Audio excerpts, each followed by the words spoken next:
जय हिंद। आप सभी का स्वागत है अथर्व ऑनलाइन स्टडी सेंटर में।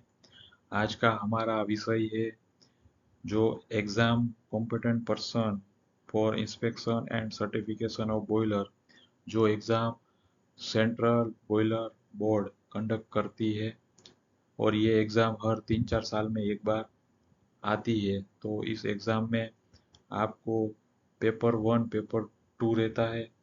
एक पेपर 150 मार्क्स का रहता है और ये दोनों पेपर जो थियरी है उसमें एमसीक्यू, डिस्क्रिप्शन टाइप क्वेश्चन और न्यूमेरिकल पूछे जाते हैं। और इस एग्जाम आपका समय 3 घंटा रहता है और एग्जाम के समय आपको ओपन बुक यानी कि बुक साथ में ले जाके आपको उस बुक का यूज करके आप ये एग्जाम दे सकते हैं। और ये एग्जाम दोनों एग्जाम में आपको मिनिमम 45% और एग्रीगेट 60% मार्क आना चाहिए। और उसके बाद आप क्वालिफाई होगे वाइवा के लिए। वाइवा के मार्क्स 130 रहते हैं और ये थियरी प्लस वाइवा का वेटेज 70 प्लस 30% रहता है। तो आज की ये हमारे वीडियो में जो एमसीक्यू पूछे गए प्रीवियस एग्जाम में उसके रिलेटेड हम आपके साथ डिस्कस करेंगे और आसान भाषा में समझने का प्रयत्न करेंगे। तो पूरा वीडियो देखिए, समझे और अच्छा लगे तो लाइक शेयर और सब्सक्राइब करना। फर्स्ट क्वेश्चन जो है एग्जाम में पूछा गया है, जो inspection and certification of boiler for competent person. तो according to boiler act 1923 an accident means. तो ये क्वेश्चन में एक्सीडेंस क्या है? तो फर्स्ट जो ऑप्शन दिया है, any unsafe working condition of boiler. Option B दिया गया है, explosion of any component in the plant liable to cause death or injury to any person or damage to any property। अभी जो third option दिया गया है, explosion of boiler component liable to cause damage to any property and injury to any person। जो last option दिया गया है ये क्वेश्चन का, any person fall down from boiler construction site and lost his life. तो ये हमारा question है according to boiler act 1923 accidents means. Accident किसको कहते हैं? तो आइए देखते हैं ये क्वेश्चन का सही जवाब।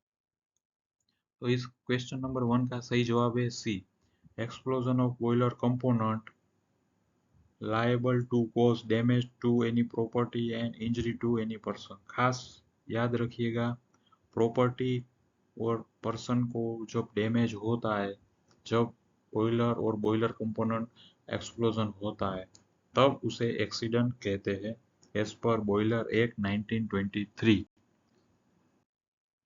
हमारा नेक्स्ट क्वेश्चन जो है एग्जाम में पूछा गया है MCQ, A certificate authorising the use of A boiler shall not be invalid in which of the following cases। तो यहाँ पे 4 ऑप्शन दिया गया है। अब कौन से केस में जो हमारा बॉयलर यूज करने का सर्टिफिकेट दिया गया है वो इनवैलिड नहीं है? तो फर्स्ट ऑप्शन पढ़ते हैं, any minor accident occurs to the boiler। B, order issued by inspector to owner for prohibiting its use due to boiler component is in dangerous condition। अभी जो थर्ड ऑप्शन दिया गया है, एनी स्ट्रक्चरल अल्ट्रेशन एडिशन और removal made in the boiler.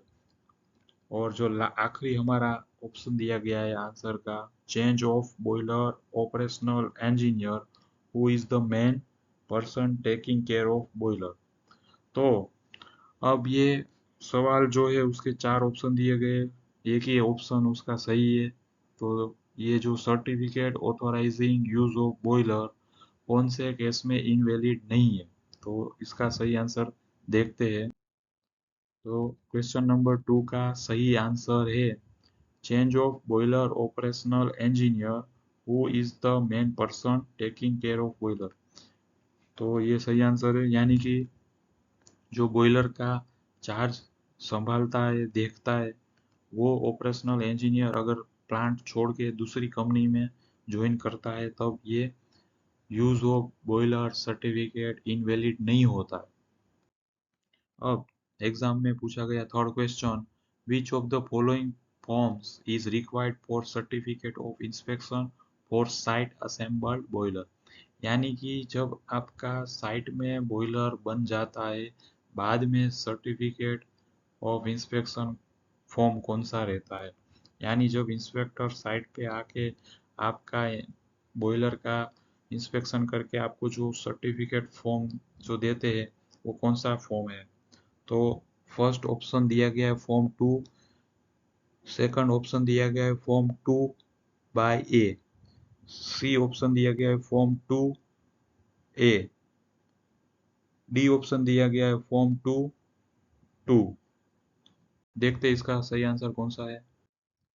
तो सही answer question number 3 का option D, form 2/2। ठीक है, इसका याद रखिएगा, फॉर्म नंबर 2 का सबसेक्शन 2। अब फोर्थ क्वेश्चन जो हमारा पूछा गया है कि what is the minimum thickness required for 63.5 mm OD state tube. यानी कि स्टेट ट्यूब का आउटर डायामीटर 63.5 है, तो उसका मिनिमम थिकनेस क्या होगा ट्यूब का। तो फर्स्ट ऑप्शन दिया गया है A 2.81 mm, option B 3.38 mm, option C 4.26 mm, option D 3.12 mm। तो देखते हैं इसका सही आंसर। आंसर सही है, ऑप्शन डी 3.12 mm। क्वेश्चन 4 का answer D 3.12 mm। Next question पूछा गया है, nursing homes can operate a boiler with 50 litres capacity use for sterilise disinfector without fulfilling the boilers act. हमारे देश में बॉयलर एक्ट के विदाउट बॉयलर आप चला नहीं सकते हो, बट कुछ केस में ऑप्शनल दिया गया है। तो जो नर्सिंग होम्स है, उसके जो कैपेसिटी है, जो बॉयलर यूज कर रहा है उसका कैपेसिटी 50 लीटर यहाँ पे दिया गया है। अगर 100 लीटर से उसका कैपेसिटी ज़्यादा है, तो वो आपको बॉयलर एक्ट्स फॉलो करना है। तो यहाँ पे क्वेश्चन 5 का आंसर ए ऑप्शन दिया गया ए ट्रू, ऑप्शन बी फॉल्स। तो सही आंसर इसका आंसर ए, क्वेश्चन नंबर 5 का आंसर है ट्रू। अगर यहाँ पे मोर देन 100 लीटर दिया होता तो ये आंसर फॉल्स होता। अब नेक्स्ट क्वेश्चन जो एग्जाम में पूछा गया है, remnant life assessment shall be carry out on water tube boiler. खास याद रखिएगा, वाटर ट्यूब बॉयलर में RLA कब किया जाता है, जब उसका यहाँ पे main steam outlet temperature 250 boiler का दिया गया है। तो कौन से केस में आपको RLA करना है आपके बॉयलर का, और वो बॉयलर वाटर ट्यूब है। Option A 1 lakh hour of operation, यानी कि बॉयलर 1 लाख आवर चल गया हो तब। ए ऑप्शन बी 25 ईयर के बाद, ऑप्शन सी 10,000 आवर के बाद, option D none of the above, इसमें से कोई नहीं। तो सही आंसर है ऑप्शन ए, 1 लाख आवर के बाद आपके बॉयलर का RLA करना है, और उसका main steam temperature above 400 degree centigrade होना चाहिए। नेक्स्ट क्वेश्चन पूछा गया है एग्जाम में, what care should be taken while using electric light inside a boiler shell और ड्रम। यानी कि बॉयलर के ड्रम में अगर आप बॉयलर के सेल में यानी कंबस्टर में या बैक पास में जाते हो, तो वो कन्फाइंड स्पेस कंसीडर होता है। तो कन्फाइंड स्पेस में आपको सेफ्टी पर्पस क्या क्या ध्यान रखना है, वो ये क्वेश्चन पूछा गया है। तो फर्स्ट ऑप्शन है, लाइट जो यूज करते हो वो उसका वोल्टेज 24 वोल्ट से कम या इक्वल होना चाहिए। और option B, hand lamp with hand lamp guard, यानी कि लैम्प गार्ड के बिना यूज नहीं करना है। ऑप्शन सी, कीलेस सॉकेट और इंसुलेटेड हैंडल। सही बात है, इंसुलेटेड हैंडल हैंडल तो होना ही चाहिए कोई भी वायरिंग का। और option D, all of the above. देखते हैं इसका सही आंसर क्या है। तो कन्फाइंड स्पेस में जब जाते हो तब ये सब कंडीशन आपको फुलफिल करना है। तो सही answer question number 7 D, option all of the above.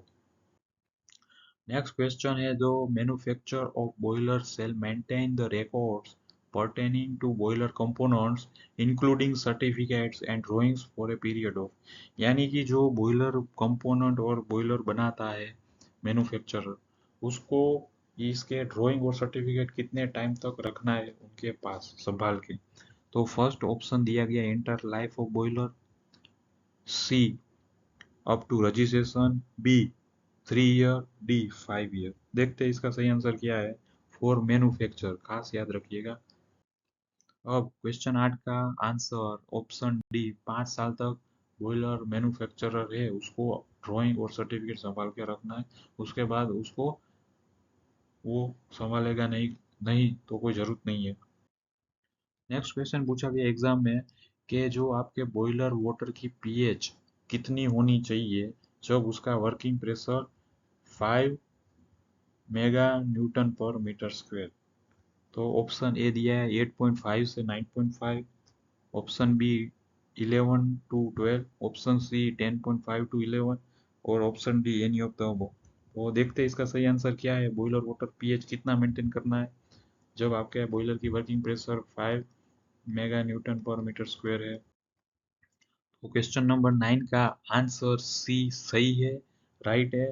तब बॉयलर वाटर पीएच, जो बॉयलर वाटर पीएच है यानी BW इक्वल टू आपके ड्रम ड्रम की पीएच कितनी होनी चाहिए। तो ड्रम की पीएच आपकी 10.5 से 11। नेक्स्ट क्वेश्चन एग्जाम में पूछा गया है वो, N equipment which is partly और whole exposed to flue gases for the purpose of rising temperature of steam beyond saturation temperature at that pressure is called। तो इसमें इक्विपमेंट की डेफिनेशन पूछी गई है। इकोनोमाइजर क्या है, सुपर हीटर क्या है आपको पता है, फीड वाटर क्या है, डी सुपर हीटर क्या है। तो ये क्वेश्चन सही है और आंसर भी इसका इजी है। तो ऑप्शन देखते हैं इस क्वेश्चन का क्या पूछा गया। Economiser A, option B feed heater, option C super heater, option D D super heater.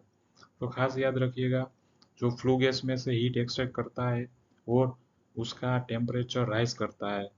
यहाँ पे क्या दिया है, राइजिंग टेम्परेचर ऑफ स्टीम, यानी इकोनोमाइजर में तो स्टीम नहीं रहता है, फीड हीटर में स्टीम नहीं रहता है, तो बचा क्या, सुपर हीटर और डी सुपर हीटर। देखते हैं इसका आंसर क्या है। और beyond saturation temperature at that pressure is called.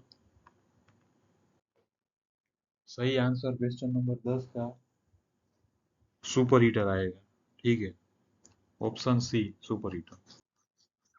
अब यहाँ पे एक बॉयलर एक्ट के रिलेटेड क्वेश्चन पूछा गया है। The persons engage for welding boiler और boiler component shall hold welder certificate issued by, यानी कि जो बॉयलर और बॉयलर कंपोनेंट का वेल्डिंग करता है वो वेल्डर, उसका सर्टिफिकेट कौन इश्यू करता है।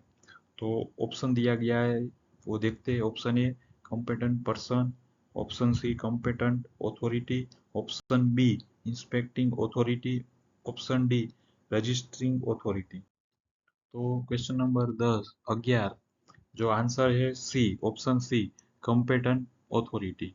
खास याद रखिएगा, कॉम्पिटेंट पर्सन भी नहीं आएगा, इंस्पेक्टिंग अथॉरिटी भी नहीं आएगा और कॉम्पिटेंट अथॉरिटी रहेगा, यानी कि इंडस्ट्रियल और इंस्टीट्यूट फैक्ट्री उसको कॉम्पिटेंट अथॉरिटी कहते हैं।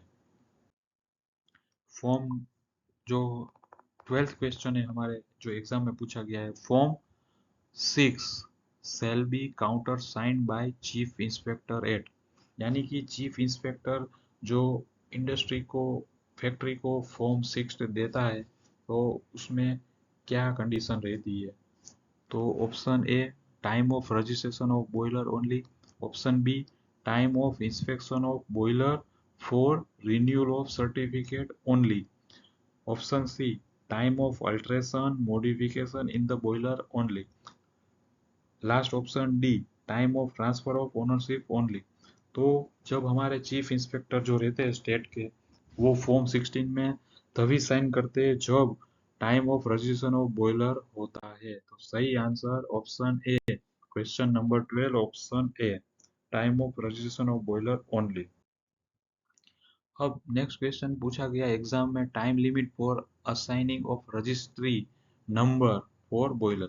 जैसे कि व्हीकल का रजिस्ट्रेशन नंबर रहता है, उस तरह बॉयलर का भी रजिस्ट्रेशन नंबर लेना पड़ता है। तो वो हर स्टेट का अलग अलग नंबर कोडिंग रहता है। तो मिनिमम टाइम क्या रहता है आपको रजिस्ट्रेशन नंबर मिलने में?